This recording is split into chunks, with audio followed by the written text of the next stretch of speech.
In the last video, we left the famous East Cape Road and headed back north towards La Paz. Our plan was to once again look into ferries to take us across to mainland Mexico. But somehow things always seem to get in the way of that plan. As we were in La Paz, we met up with some friends that we haven't seen in nearly a year. Some of you might know who they are. When they first crossed the border more than a month ago, we agreed to try and meet up once they got further south. At first, it seemed unlikely since we figured we'd be long gone across the Sea of Cortez by the time they made it down. Well, like I said before, some things always seem to come up for us to push that ferry ride just a little further down the road. Our friends Leander and Maria have already been there waiting for us. It turns out they have also met MAK and Owen before. Their paths crossed purely by chance a few years ago during Leander and Maria's last time in North America. If you remember from the last video, Leander's son Lennox talked about convincing a fish to sacrifice itself for our benefit when we're at Cabo Pomo. He will catch your fish. I've heard the promises. But it's not a promise, it's just well, if my dad could catch the fish, you get a fish. Yeah. If the fish don't want to be catched... That's the problem. We have to have a fish that will agree to sacrifice himself. Well, he was right about that. Leander, MAK, and Owen all decided to get in the water with their spear guns. And sure enough, they brought us back some bounty from the ocean.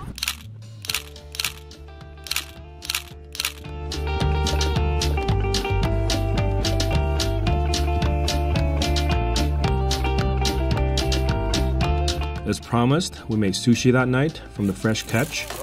Oh, and I feel like we're really slacking over here by not having a camera out. We don't have nearly as much video of our meals together, so you just have to trust me when I say that they were truly some of the best times we've ever had in Baja. If you know where this beach is in southern Baja, I would urge you to not reveal the location. It isn't like this place is not on maps or even necessarily hard to find, but I was told by some local friends that they quite enjoy this shoreline being somewhat less popular than many of the other beaches that have been overrun by tourists in recent years, and they would appreciate it if we didn't tell anyone about it. Plus, I really think I will be robbing you the joy of discovery that you would experience by pulling up to a place like this that you found all by yourself.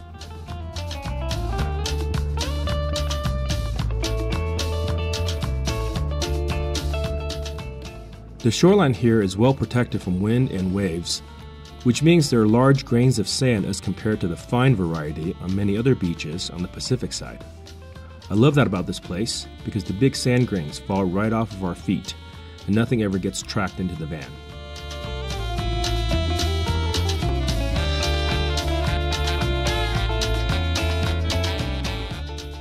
There isn't a day that goes by while we were here that Marlene didn't get to add a new bird to her life list.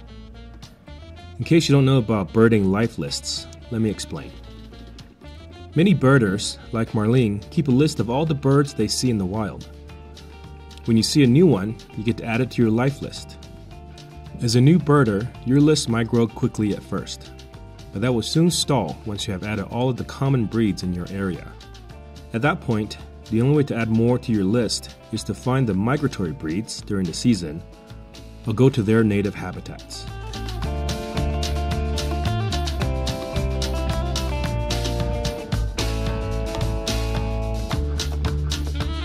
On our third day camping at the beach with the gang, some more friends made their way down to join us. We first met Aimee and Chase from Tight Loops Fly, also at Overland Expo West a year ago. It was mostly Aimee who spent time with us, as Chase spent most of his days under the Volkswagen Vanagon that used to be their home.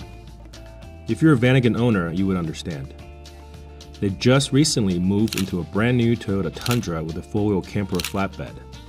It is a beautiful setup, and this is their first big trip in it.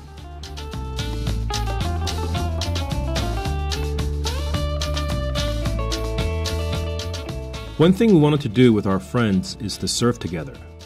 MAK grew up surfing all around the world, and she and Owen were both competitive swimmers in their collegiate years. In our 15 years on the road, I don't often get to surf with friends very much, since we're usually traveling alone in faraway places. But that is about to change. The four-wheel camper entourage left our beach camp after a week to spend some time at Todos Santos while we stayed back. But it didn't take long before we started making our way there to meet them to surf at Playa Los Cerritos. Unfortunately, our favorite camp spot, Clay Cactus, was completely full, so we found ourselves at the busy Cerritos Beach Club right on the sand. Thanks to our trusty four-wheel drives, we were able to venture on and circle our 3 rigs in a soft sandy spot that most of the other campers were too afraid to try. As usual, the kids loved playing in the breakwater. But the swell was just not as good as we had hoped. However, it was perfect for Luca, who has really developed a love for waves. He has always been a water baby.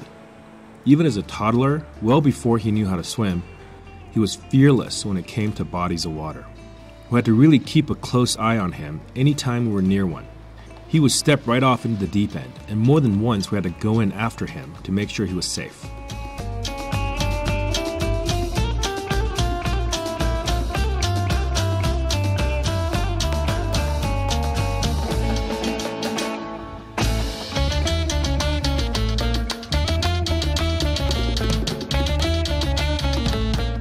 He has become a very strong swimmer since, and I suspect his love affair that he has with the ocean is a lifelong one.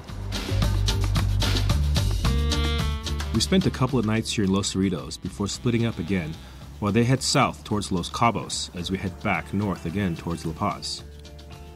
The intention, once again, as you might have guessed, was to look at ferry schedules for mainland. But really, who are we kidding? Our track record with that is just not very good. Back at the beach with Akela World, the boys have become inseparable.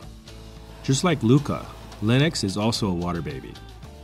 They are constantly in the water, snorkeling and swimming, and were not pleased at all when we told them they had to come out because we saw several polyps of Portuguese man-o-wars wash ashore. It's almost like a thing on the head. Those aren't even the coolest sea creatures we've seen here yet. Out of nowhere, a massive pod of dolphins decided to meander by. We've seen large pods of dolphins before, but it is usually from a deck of a boat or from a fairly far distance off of the beach. We have never seen them like this. They swam up and down the sea several times within just a couple of dozen feet of the shoreline. Because the water was so calm on this windless day, we could hear each one of them come up to the surface to breathe.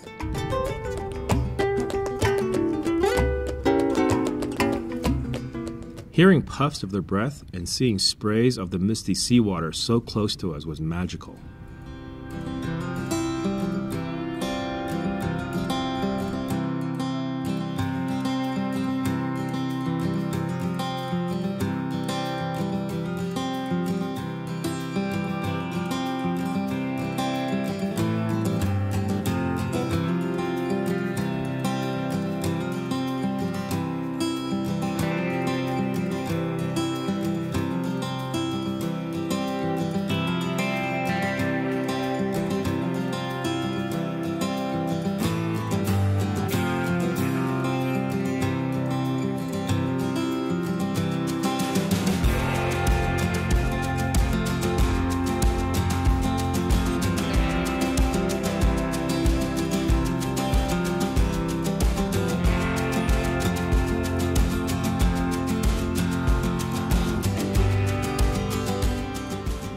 We loved camping at this beach and just might never leave.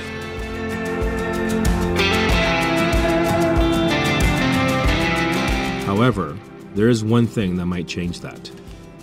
I've been keeping an eye on the surf report of many of the surf spots in southern Baja. As luck would have it, a swell was headed towards the East Cape.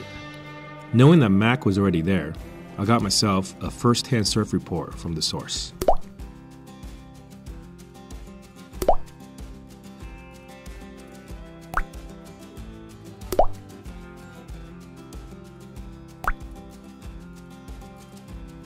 Well, that settles it. The ferry will once again have to wait. We're headed back to the East Cape.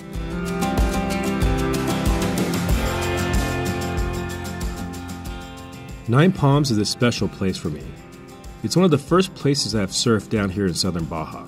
Back in the early 90s, a few college surfer friends and I flew down here one summer to San Jose del Cabo for a surf trip. Needless to say, 30 years ago, this area was far less developed. I remember driving for hours in a rental car down the same dirt road to get here. We arrived and feasted our eyes on this spot. The water was hot and no one was in it. I have fond memories of that trip, even if my friend Larry lost the keys to our rental car while surfing and we had to wait hours for spares to be retrieved from town. But that's a different story for another day. As a matter of fact, of all the times I have passed by Nine Palms, this is the first time for me to surf it since that college surf trip. I think the main reason is because of the popularity of this place. It is now very well known, and every time I've driven past, it hasn't ever looked good enough for me to want to paddle into a crowded lineup to fight for waves, when there are likely smaller but just as fun and empty waves right down the road. Also, I didn't want to have a bad experience to ruin the memories that I have surfing this place all those years ago. But this time was different. The waves looked amazing, and once again, I was surfing with friends.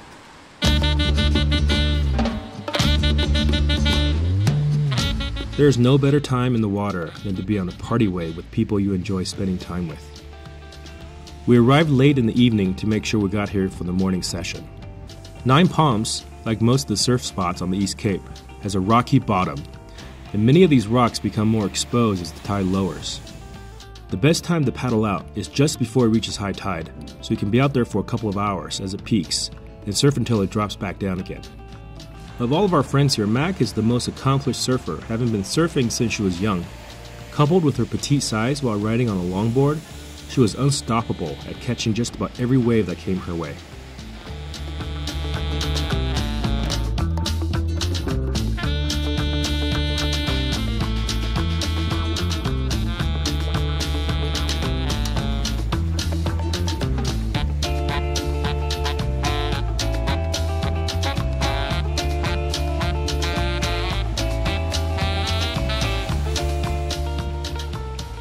Aimee and Chase are new to surfing. Haven't been skaters their whole lives though. Board sports are nothing new to them. Although if you have ever tried surfing, you might know that catching a green wave is far more difficult than riding one in the whitewash. We're happy to say that we were able to document both of their first green waves on camera. Owen can definitely hold his own. If you have ever met Owen, you might have noticed that he comes across as this quiet, soft-spoken gentleman, most likely wearing a Hawaiian shirt which perfectly represents his upbringing as a child from the islands. He is no slouch in the lineup either. As a regular footer on this right-hand point break, he is consistently catching some of the longest waves out there. Just look at his style. We should all strive to end every surf session exactly like this.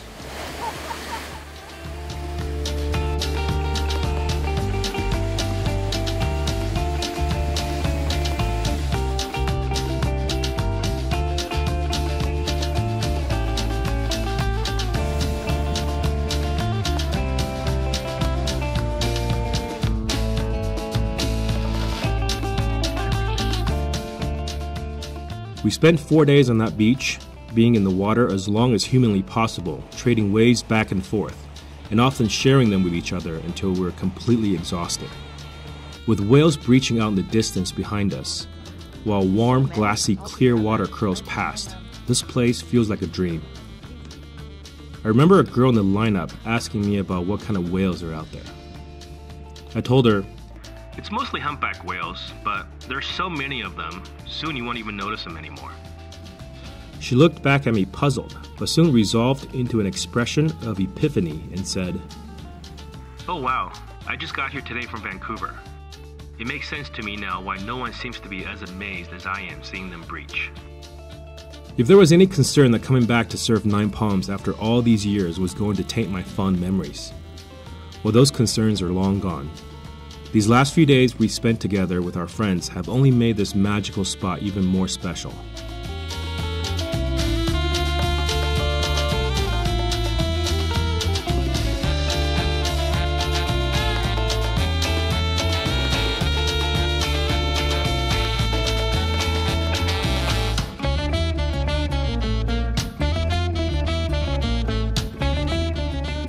Baja is a really magical place. There are no places in the world quite like it. In all of our time living on the road, we have driven across 49 U.S. states, traversed 4 continents, crossed the border into 43 countries, and slept over 5,000 nights in 4 different campers. Yet, we still dream of being here. Exactly like this.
How many other campers are on this boat with us?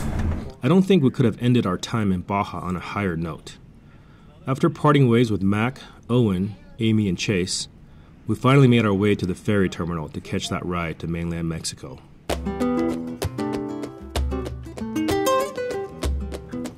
This time, we're really doing it.